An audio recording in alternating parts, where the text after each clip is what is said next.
Hello, everyone. Welcome to our webinar. I'm Amélie Leduc, Marketing Supervisor for Events and Promotions here at SPI. Great to have you back at the end of April. We hope you're doing well and that you and those around you are healthy considering the actual situation. And today we're going to talk about escape solutions such as emergency respirators. And this will be presented by Dräger, our OH&S partner.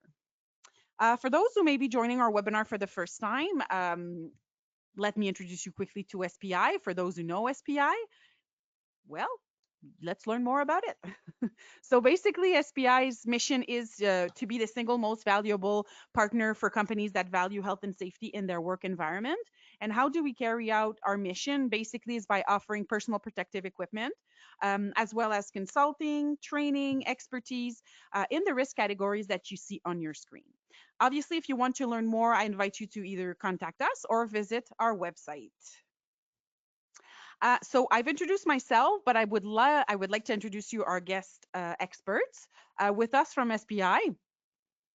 With us from SPI is Bruce Davis. Sorry, he's our expert advisor.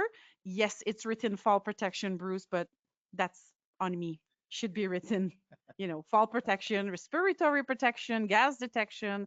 You're basically our expert advisor.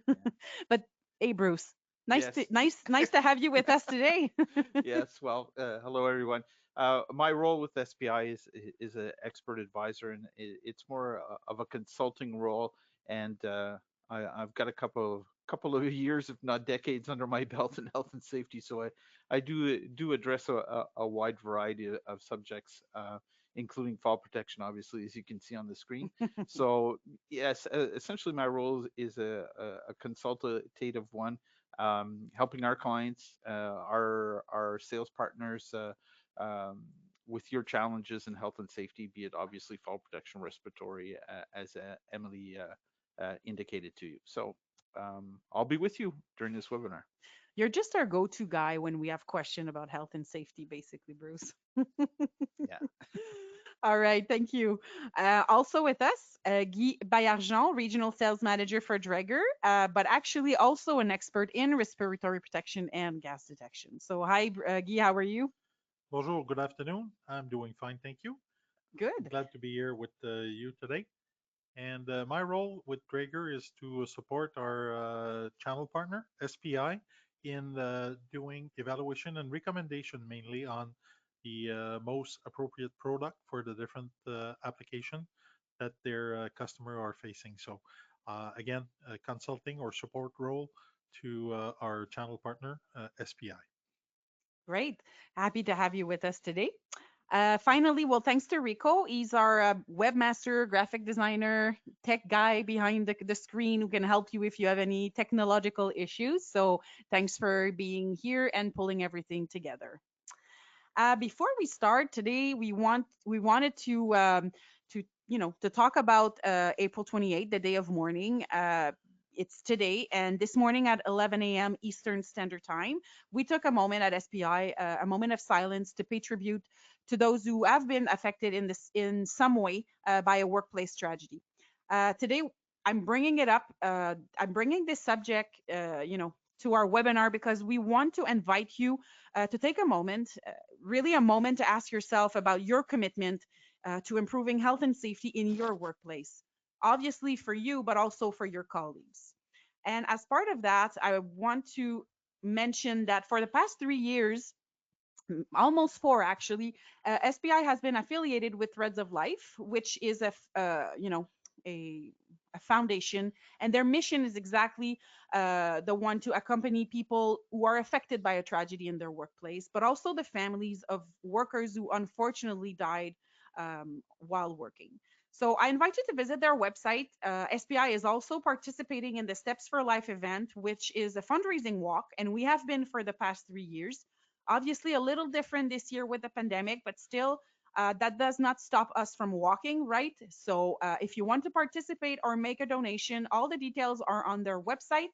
And you can also follow us on our social media, Facebook or LinkedIn, where we'll be talking about this very useful foundation. So, On the agenda today, we're going to be we're going to be reviewing the CSA Z94.4 and the CSA Z180, I believe, and the changes that actually occur in the current market. We're going to overview the wide variety of products available in terms of emergency or escape rescue devices. We're going to offer also guidance on products usage, but also its limitations with very practical and specific cases. A bit of housekeeping before we start. This webinar will last 60 minutes. As usual, for those who are used to participate, we have that question box on your console. For those who are new, I invite you to test it out, say hi, maybe tell us where you're from.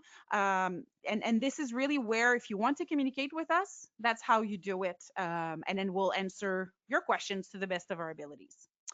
Also, we see your name, but we don't see which company you're from. So if you want to indicate the company that you work for, it's often easier for our experts to respond knowing your reality in terms of, where you work or which industry you work for or work in, I should say.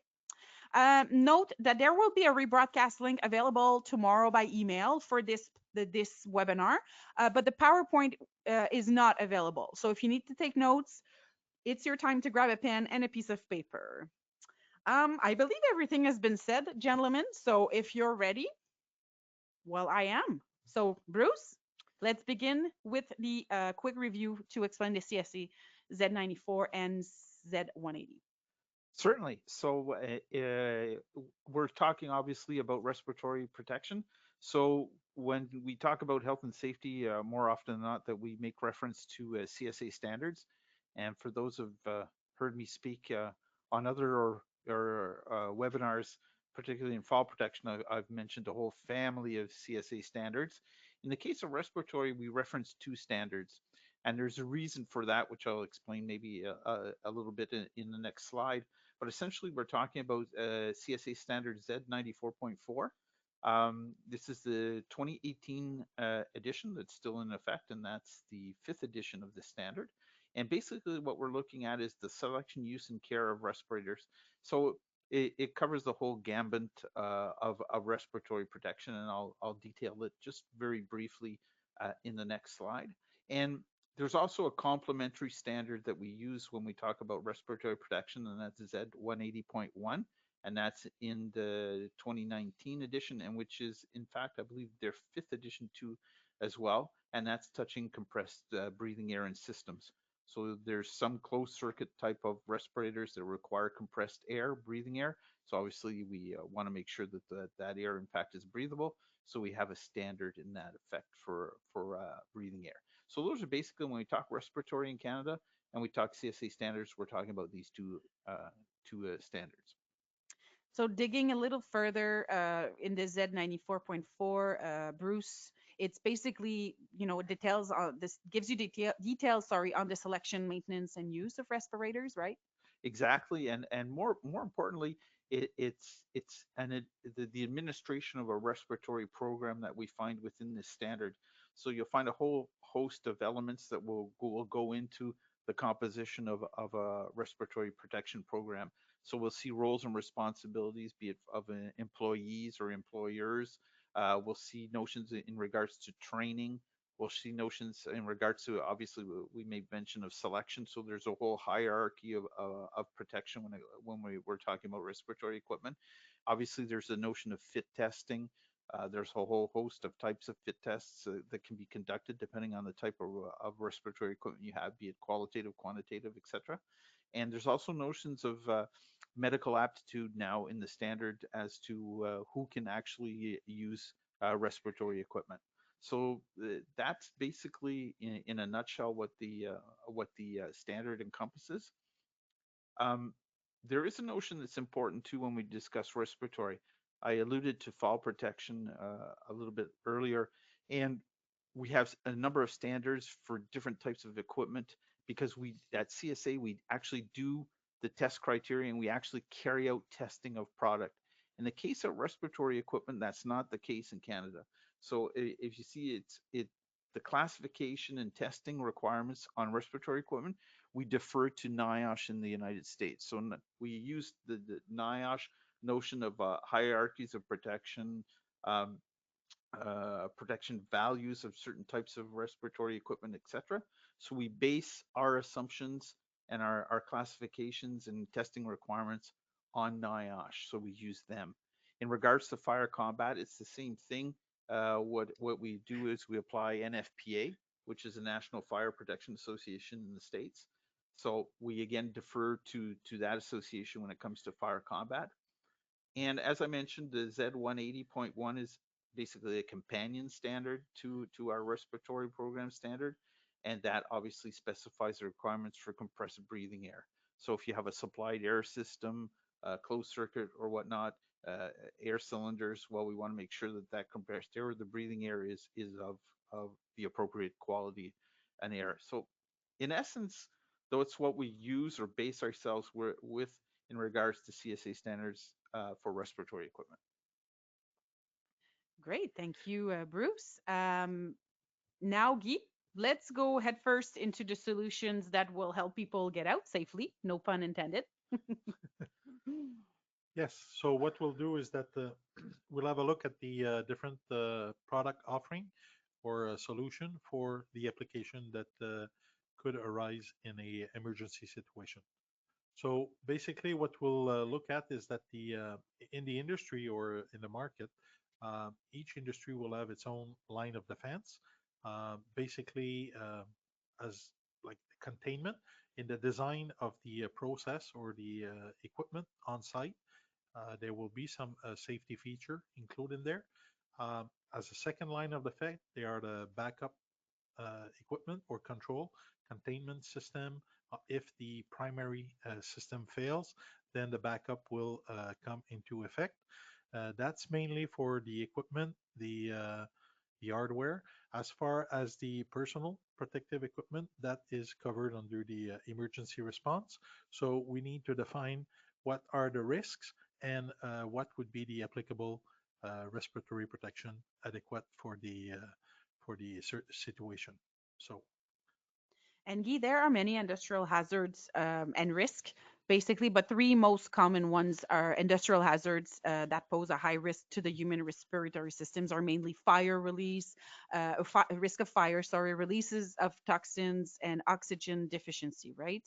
yeah, those are the three main component. Depending on the configuration or the process of your industry, the fire hazard is one that is most likely predominant or present at all site, but not necessarily the most important one, depending on your process, as I mentioned.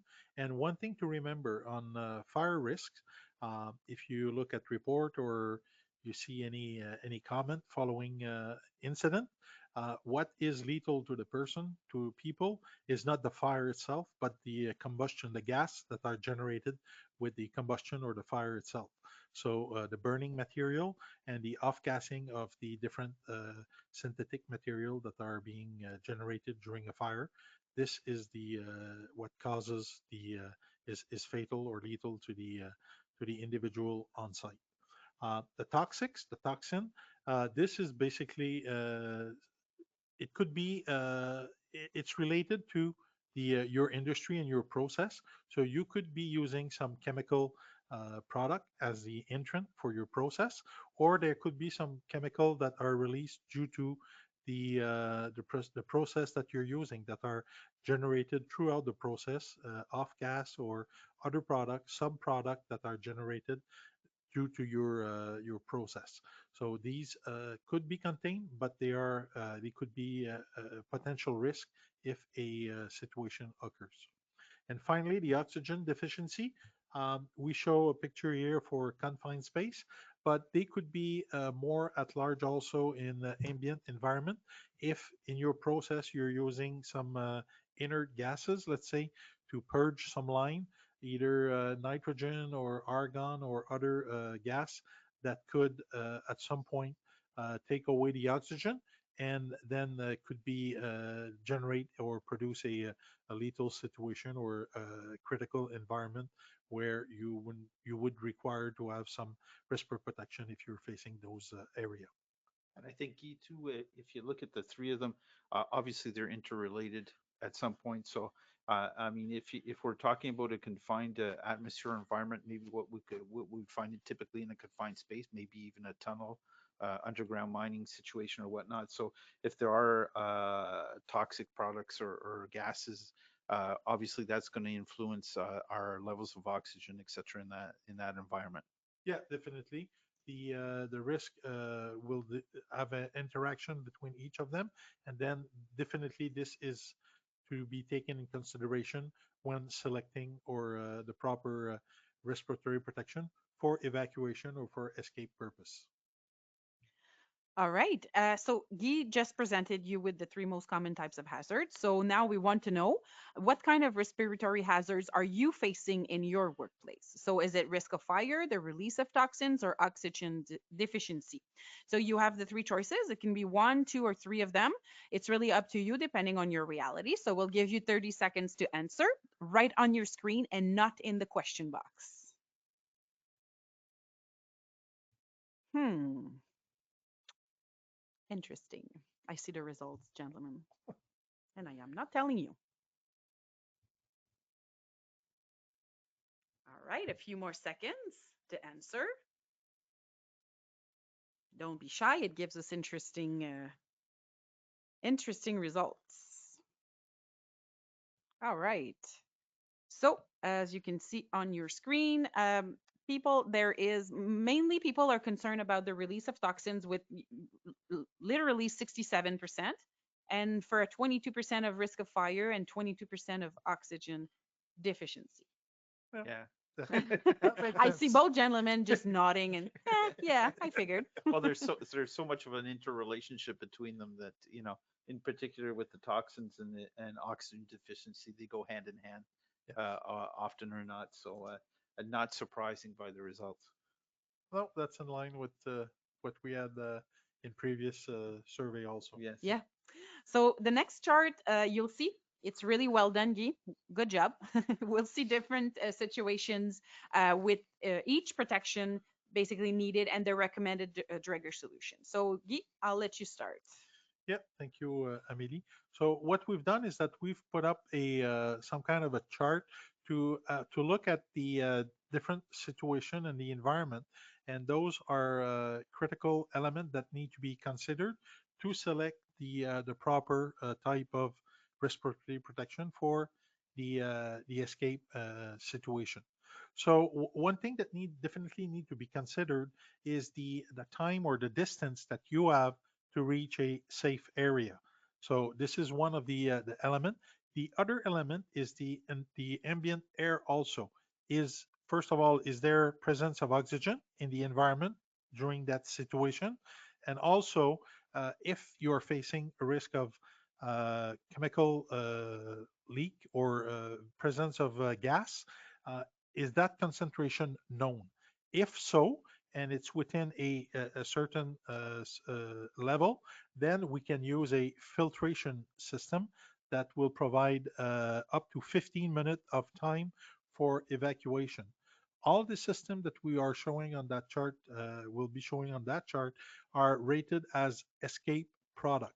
So you cannot decide, okay, I've got an escape hood. I just want to put that on for 2 minutes, go in that room, shut down a valve. This is not rated for that application. Once you turn on or you don the respiratory equipment, there's only one way, and it's towards the exit or the safe area. You cannot wear those equipment to go, and they are not rated for going in a situation where you will be facing the risk. As I mentioned earlier, the element to consider if your time or distance to reach a safe area, or if the ambient air is unknown, you don't know if the concentration could rise to a certain level, to what level, and also there is a risk that oxygen could be going down. then at that time you need to have a escape unit that will not be depending at all on from the environment. So you need something that is referred to as self-contained. And then there's a couple of options. One of them is using compressed air, which is just a 5, 10, or 15-minute cylinder with a escape hood, where you would turn on the cylinder and get out of the area. Uh, those are normally limited to a 15-minute. If you need longer duration, like a 30 or 60-minute, then at that time, to be more convenient and a more compact configuration, we do have what we call a self-rescuer, and it's referred to oxygen because it will not generate air, it will produce oxygen. And the way the oxygen is produced is with a chemical reaction with potassium superoxide, KO2. So there is a cartridge in the system. Exhaling through the cartridge, the humidity of the air in presence in contact with the chemical product in the cartridge will generate a sufficient oxygen. So when you will breathe back into the unit, you will receive the proper volume of oxygen to sustain life. So up to 60 minutes. So it gives you a longer autonomy to reach a safer area. And in regards to the compressed air escape equipment, that's where our Z180.1 standard comes into effect, because we want to make sure that the air that's in those cylinders are grade D breathable air. And there's within that standard, obviously, a frequency where you want to change out that air. It may be joined to a supplied air system, etc. So that's where our standard for the air quality comes into play, in particular those types of equipment. Yes, and finally, good point, Bruce. That's definitely where CSA gets involved with the air quality.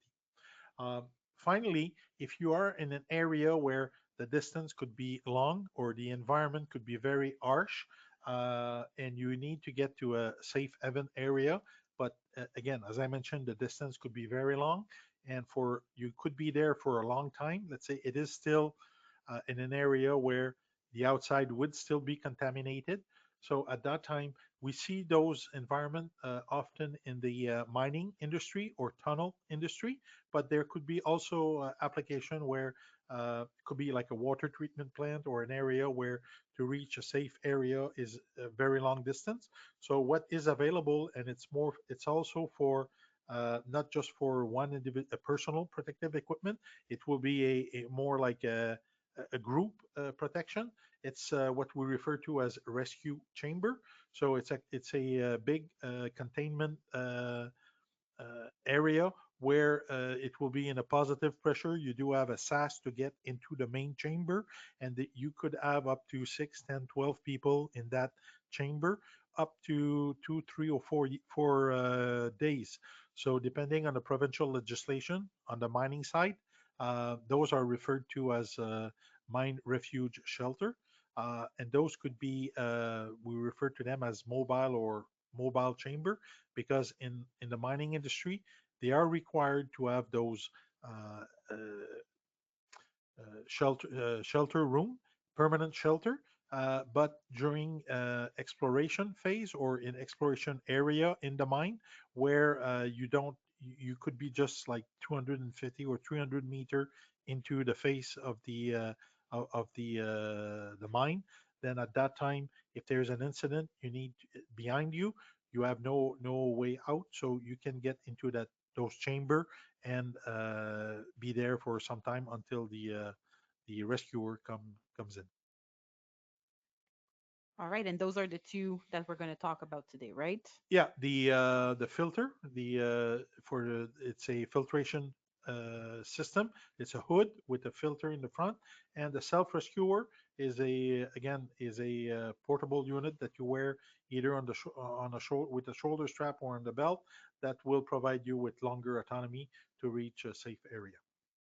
All right, so you're going to start by introducing the Parat series of filtered escape respirators. We do have a video to show you. Anything you want to say before I start the video, Guy? Yeah, one thing we'll have two video in the presentation. The video you will see the person.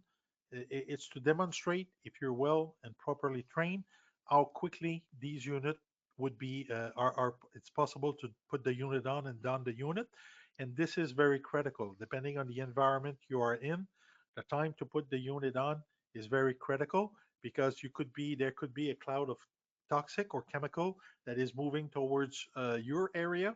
So you might not have 15, 20, or 2 minutes to down a unit. So those units need to be done very quickly. And you will see in the video that it could be done. Definitely, to be able to down the unit that quickly, you need to be properly trained. And we will see in the presentation that there are some training units that are available to let the people get used to the unit and train properly. So in the event of an emergency situation, they'll be able to wear the unit to put the unit on very quickly. So I'll start the video, but for your information, there's no sound. So the video is 17 seconds long, and it really to show you that in less than 4.2 seconds, um, you have endorsed the emergency system. So let's start right now. We said the Parat. There we go. On est déjà à 4h moins 5. Il faut arrêter à 4h20.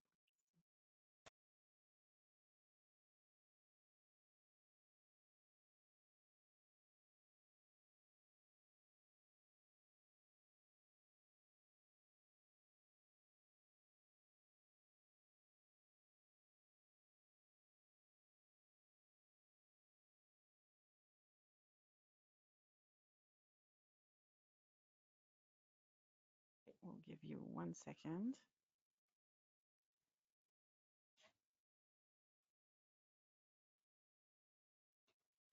Just give us 1 second. We'll be right back. There wouldn't be a live event if there were no technical difficulties. And so far today, we were lucky enough not to have one. All right. Okay. Everybody sees the screen properly? Good. All right. So, Guy, the video we showed, and now you're going to talk about more, about the Parat for 4900, 5500, and 7500. Yes, Amélie. So the Parat is available in three different configuration. It's the same unit. The hood is the same. The only difference is the filter in front, the cartridge, and we have designed one that is dedicated for industrial toxic. We have a list of up to 15 chemical that have been tested at high concentration. So this is the 4900. We do have one that is dedicated for on fire for the risk of fire on the smoke and fire. So that's the 5500. And of course, we came up with one that combines both of the both chemical on the in the cartridge to allow higher protection level both on the chemical and the fire the risks. Those units, as I mentioned earlier, I think they are single use. So once they are open, you cannot use them again. Different reason for that is that there is no decontamination procedure for the hood itself. We wouldn't know exactly how much of the chemical would have get in contact with the hood itself. As far as the cartridge, if the unit has not been open, is still sealed, after 8 years, there's a date stamp on the filter, the cartridge, and we can replace the filter with a new one, and the unit would still be good for another 8 year in storage or in its case with a seal on it. As we can see at the bottom, there's two type of case that are available. One is a rigid one, rigid case. Most often these are used to be wall mount in area or put in cabinet or cache. So they are readily available. And the other one is comes in a soft pack, which most of the time those are the unit that will be carried by the worker. Application also where a soft pack could be used is if at your plant you do have visitors and they have to wear a escape hood. At that time, the soft pack unit is probably the more practical one to have. And as you can see, there's different accessories depending on the application. If you want to wear it on the belt, carry it with a shoulder strap, or have it wall mount. So those are the unit that the different configuration that are available. Yeah, we see on the picture the waist belt with the Yeah, this guy deficiency. is wearing a rigid unit. The application, it's a industrial plant, and most likely it could be either day-to-day operation or at the time of a shutdown for rework on some of the equipment. So in case of an emergency, you would just have to open up the case, put the unit on, and go towards a safe or a safe area or yeah, Yeah, towards a safe area. this one is the 5500, right? Which is used for rescue. Yeah, rescue in a fire situation or evacuate straight evacuation in an area where there is a fire. Uh, the picture here reflects in some jurisdiction the firefighter will carry with them those hood in case they are reaching an area or at the during an intervention if they know that there is some victim inside the building, so they can go in, these guy go in, or these person the firefighter go in with all of their respiratory protection, but the the occupant of the area most likely would not have any respiratory protection. So they can carry in their bunker gear or in their pocket an escape hood if there are known victim inside. So they can reach when they reach the victim, they can put that hood on the victim and they can evacuate, proceed for evacuation with providing at least respiratory protection for that person. Bless you, Bruce. Sorry. Now this one for, yeah, escaping from fire. Saying that's just what you mentioned, right, Guy? Yeah, this application could be in a office building or Okay. administrative building. Same as you could have that close to a fire extinguisher or in other location where, in a case of a fire alarm, these people could grab those units and reach go towards a safe area. And then finally, the 7500, the last but not the least, which I believe is used more for industrial gases or escaping from fire, right? Yeah, it's a combination unit that will do both.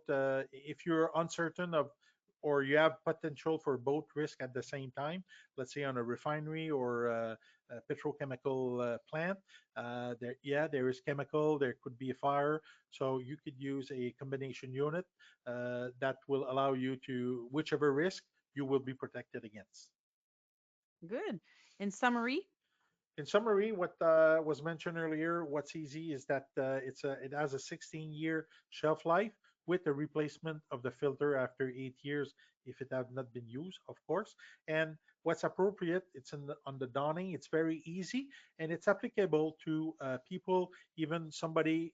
As far as a respiratory protection, somebody who's wearing a beard or glasses and even long hair, the the seal is at the neck area. There's a wide band at the neck area. So wearing the unit, you don't need to have a tight seal or tight seal around your face. So the hood will provide a full protection, both for the respiratory and also for the eyes. So if there is heavy smoke, your eyes will not be affected. And the other benefit is that if you need to use a mic or radio or anything for communication, the fact that you don't have a mouth bit, it's easy to the communication would be much clearer than if you would have like a mouth bit for an escape. Yeah, so if we're talking about the RCSA standard, obviously there's a whole notion of fit testing, and what Guy has just described, obviously, is that these hoods don't require fit testing, so that's that a was good thing. actually one of the questions from our audience. So thanks Oh, for. sorry, sorry, audience. No, no, you're answering it. That's good. And we also have another question, Guy, if I may. Um, uh, Norman is asking, does a person require a gas detector to detect oxygen content when using these devices? It would be honestly, it would be too late to use a detector at the time he's wearing this. What would be required is that during your risk evaluation, you would have to determine if there is a potential risk that the oxygen level will go below 19.5%. At that time, it would not be appropriate to provide those units as a mean of respiratory protection during an escape. At that point, we would recommend to use a different unit that we will be discussing a little bit later. A very good question. Good. So moving on to the Oxy 3000 and 6000 Guy. Yes, Yeah. those as from the previous on the table or the matrix we had earlier, those are self-contained unit. So whatever the environment is, as far as level of contaminant or level of oxygen, these are self-sufficient. So and the 30 and the 60-minute, the unit are the same. It's just a matter of the size of the chemical cartridge that will generate the oxygen to provide the required or the rated autonomy being either 30 or 60 minutes. As you can see on the picture, the unit is worn on the chest. It has a mouthpiece and you have a nose clip and also safety Goggles. airtight goggles. Yeah, they are not just industrial goggles. They are airtight, so they will uh, stick on your around your eyes and you will be protected against gas. So same as or similar to the Parat, this respiratory protection unit provide you protection for your lung, for the respiratory tract, but also for your eyes in case you are facing smoke or toxic in the air. And we also have a video for this one. Same thing, no sound, 23-second long. And again, it's really to show you that in less than 10 seconds, you have endorsed the emergency system. So will launch the video.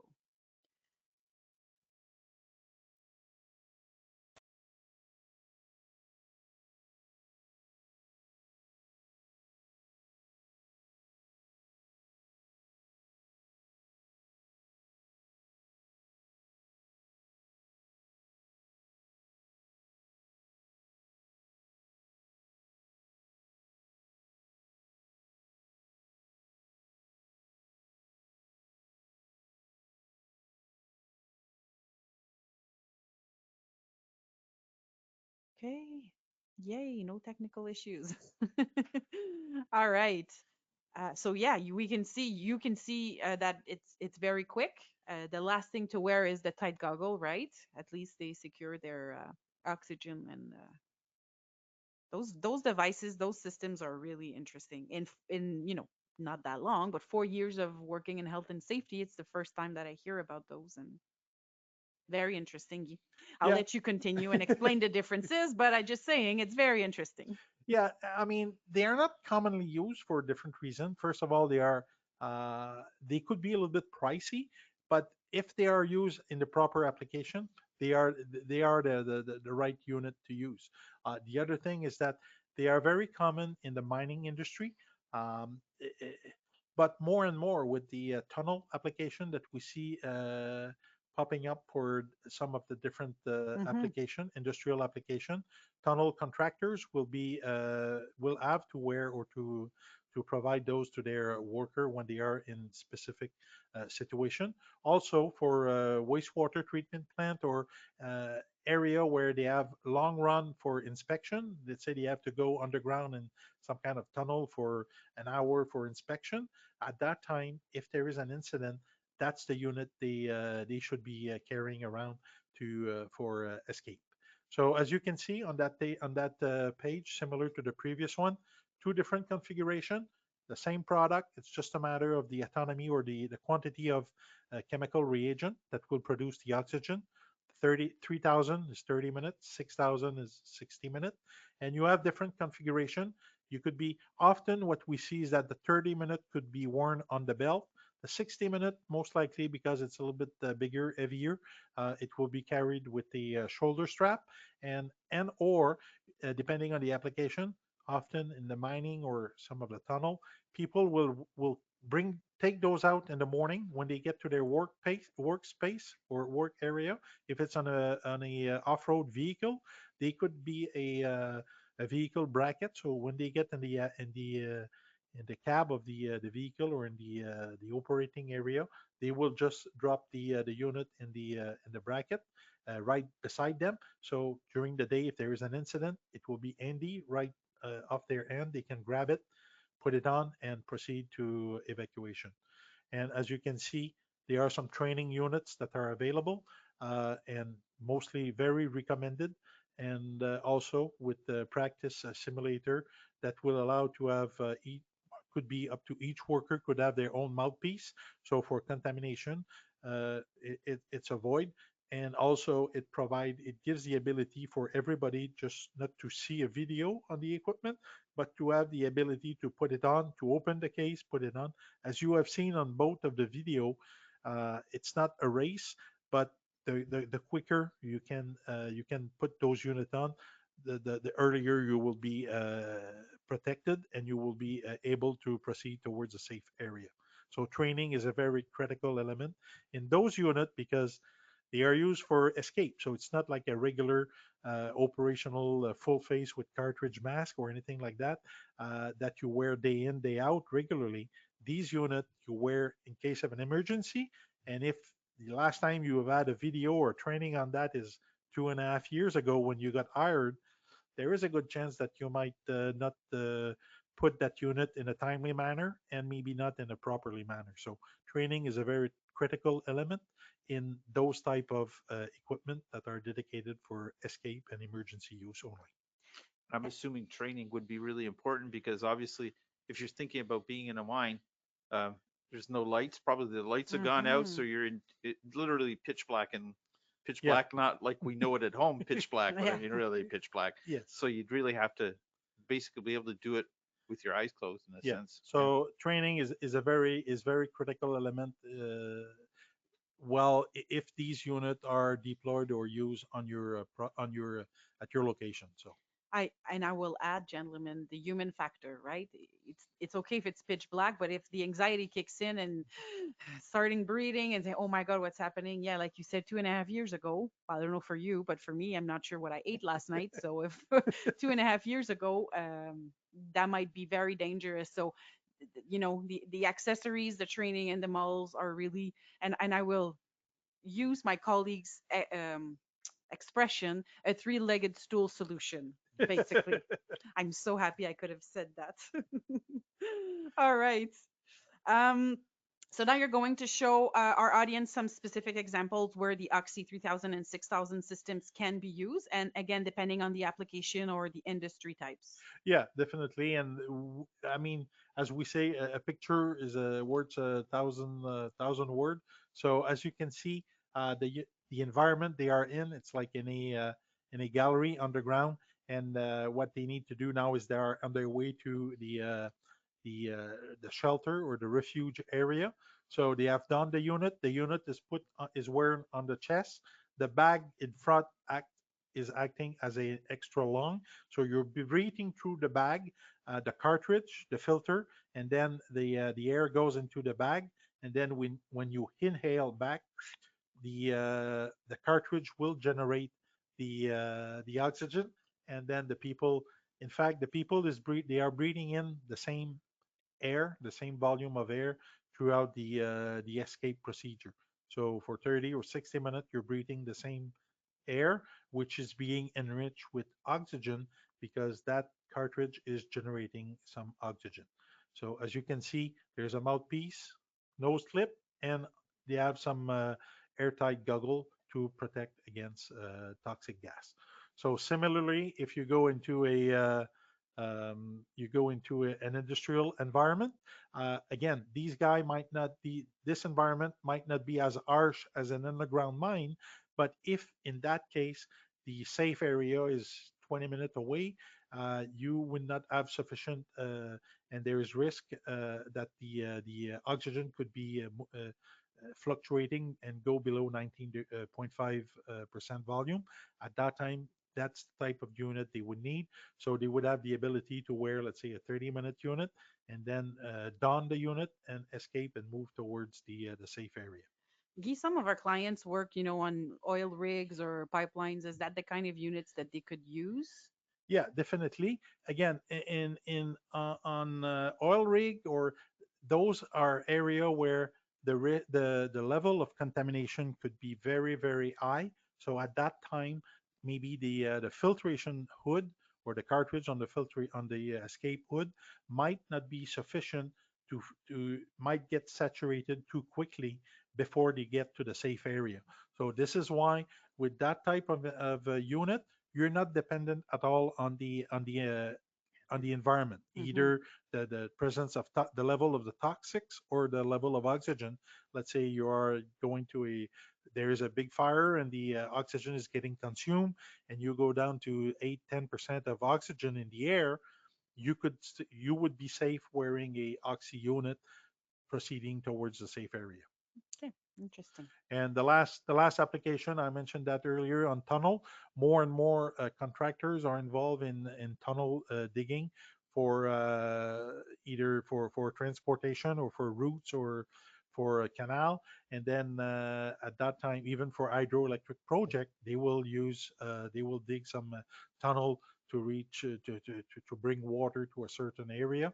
So those are common application that we see more and more these days. And although you mentioned, Amelie, that you have not heard about these units, they have been around for quite some years, but they were in very niche or Yeah, application. Now, more and more we see, and with the risk analysis, these are units that sometimes are perceived or are really the one that they need.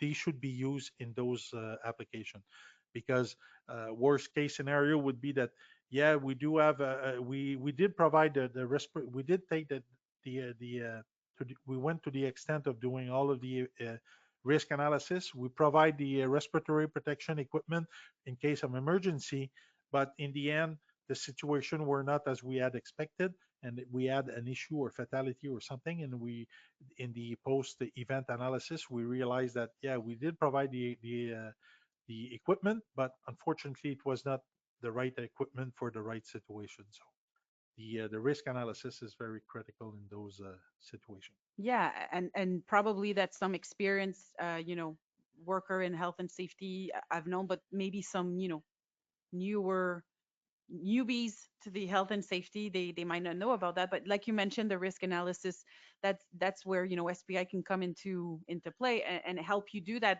right analysis. As you mentioned before, they may be expensive. Those devices are expensive, so if you want to make sure you have the right device for the right application, SPI can help you with the risk analysis for sure. Yeah, definitely.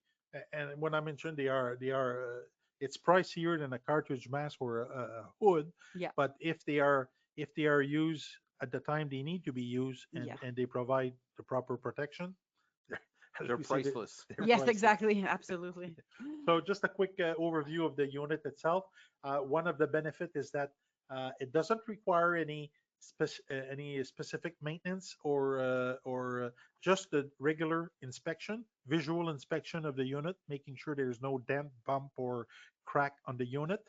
To help, there is also a safety eye that will indicate uh, what's inside the unit, meaning that if there is no discoloration between the two discs, the green and the brown disc, that means that the unit is okay to use. If there would have been a discoloration and the two discs would be the same color, this would indicate that there has been some humidity ingress, so the seal of the unit is not has been damaged. So at that time, the unit would need to be removed from service. Or if there would be like a granular powder in the eye safety eye or the lens itself, that would mean that probably there was a big impact on the unit, and the cartridge inside might have got broken, and some of the product is getting loose in the unit. So at that time, again, the unit would be deemed not to be removed from service. So there is no external equipment or weighting or sound check or anything like that on the unit. Only a visual inspection of the casing of the unit, and look at the safety eye. Of course, to check the seal, the orange seal on the opening mechanism, and also on the safety eye that everything is fine and the unit is good to go. Um, Guy, we saw, many interesting and important elements, but if we have to summarize and make sure that our clients today remember the most important elements, what would it be, Guy? Again, it's in everything is related to the risk analysis, and the element to consider is the distance to reach a safe area. Also, do we know the level of toxicity of the gas that could be present? Do we know the level of oxygen? Could the level of oxygen be below filtration capability? So what we have in the quadrant over here on top left is the filtration device where we spent some time today. The top, the one on the top, the filtration device, the Parat. The one on the top right is the Oxy. And for the other two at the bottom, on the bottom right in the orange case, that's a compressed air cylinder which has also a hood. But again, this has a limitation of 10 minutes.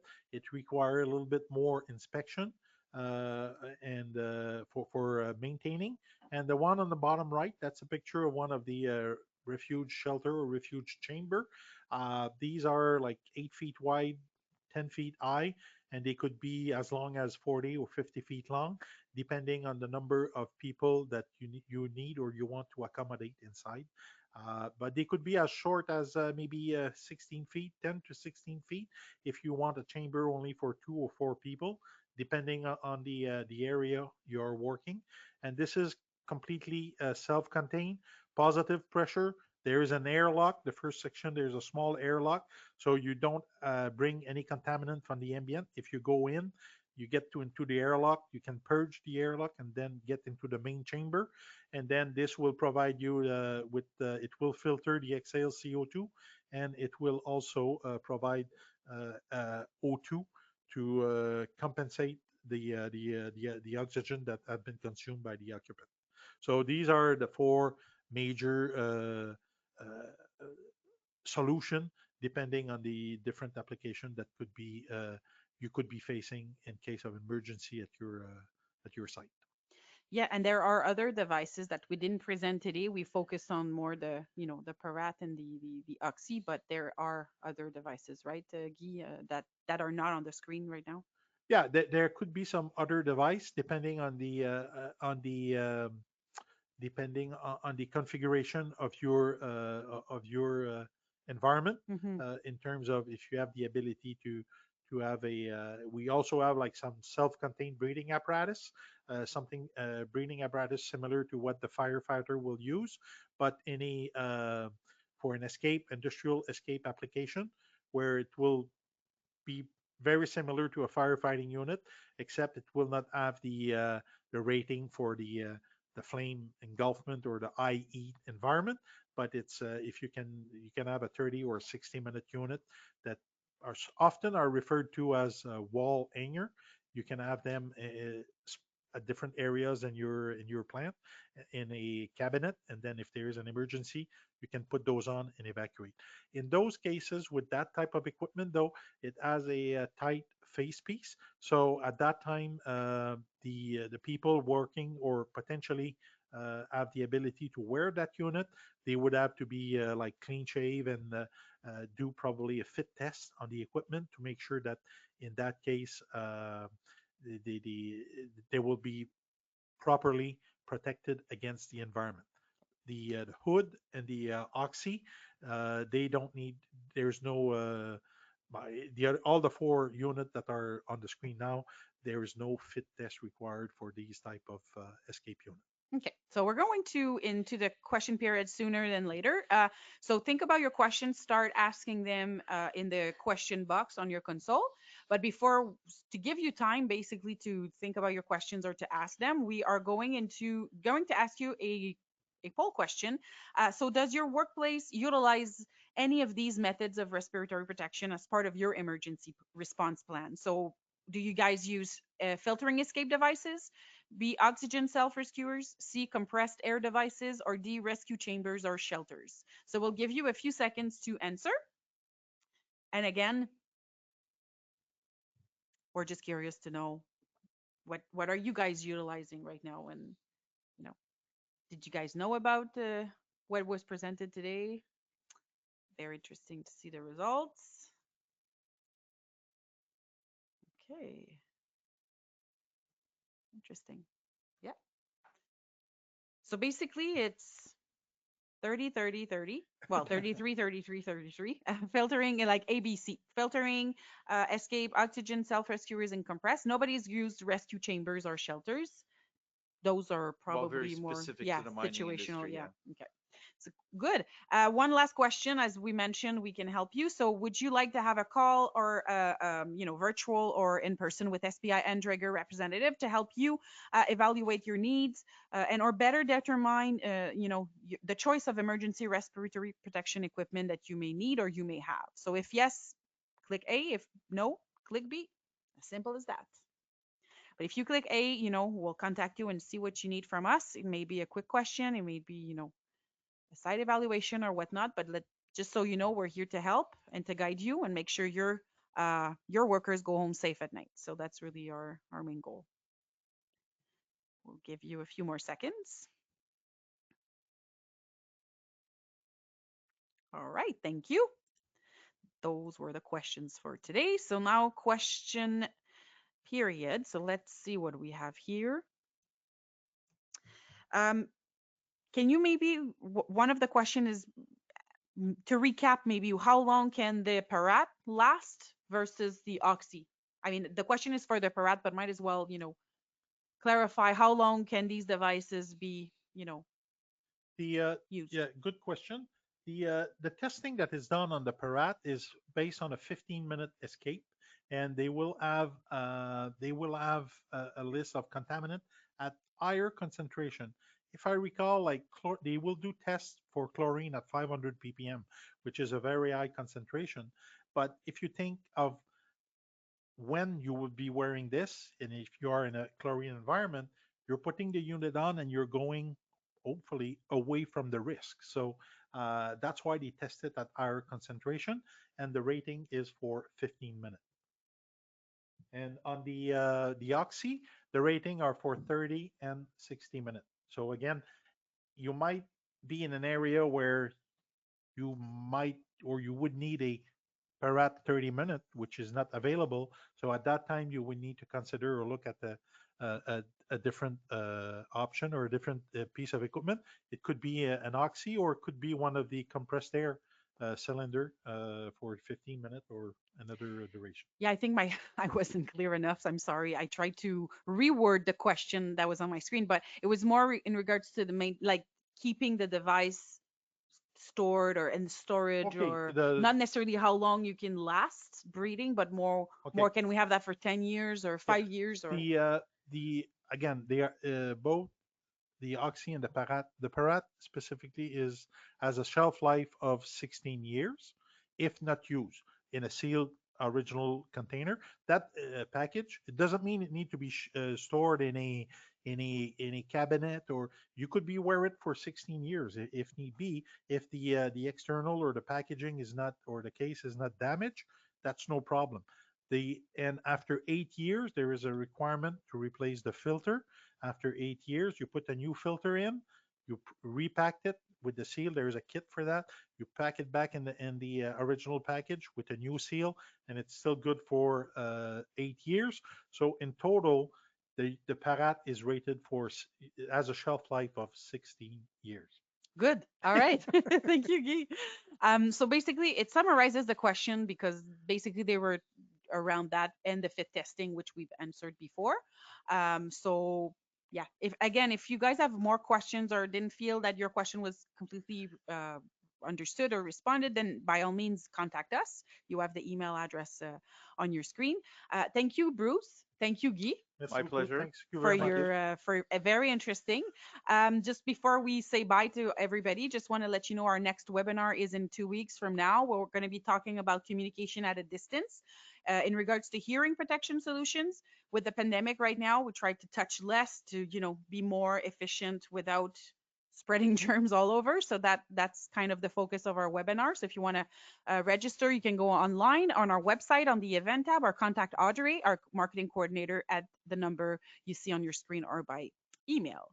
Again, SPI 2.0. So join us on our social media as well as our blog, full of really interesting information, articles, recap articles on our webinars that we've done in the past, and like this, the one today. And you can subscribe to our newsletter as well. So again, thank you, Rico, for your help behind the scene. Thank you, Bruce and Guy. We have some good comments for you in the question box, and we hope the presentation met your expectations. Thanks to our audience, always there on time and responding to our free webinars. Again, please fill out our survey. Takes a few seconds, but for us means the world. So on behalf of SPI and Dräger, I wish you a great day and be safe, everybody. Bye bye.